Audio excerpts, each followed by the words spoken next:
today. So anyway, I try to be faster to go home because I got really bad. I have the headache after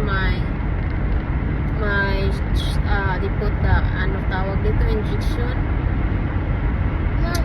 They put to me, ano ba yun, yung Pfizer COVID vaccine. Wala naman akong vaccine, COVID vaccine, pero nagpalagay ako kasi nagpa-vaccine ako last year ago pa, parang yes, 2 years ago. And then nagpa-flu shot din ako. So yes, my love. So dalawang injection na sa ano ko, kaliwang kamay.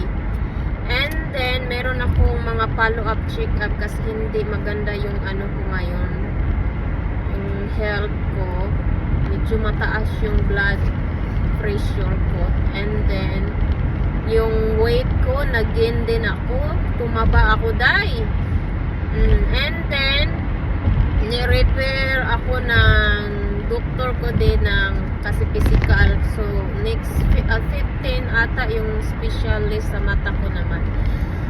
And then ni-refer din ako ng doktor ko ng referral for behavior and health kasi meron akong depression. Naging worse siya nung last month ago sa trabaho ko.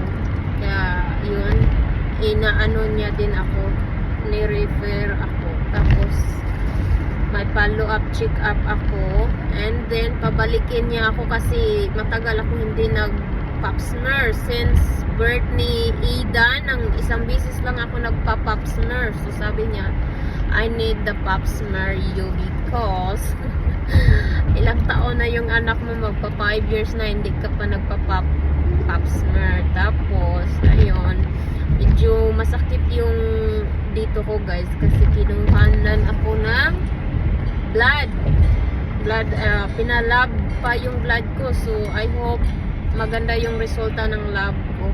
Saglit lang,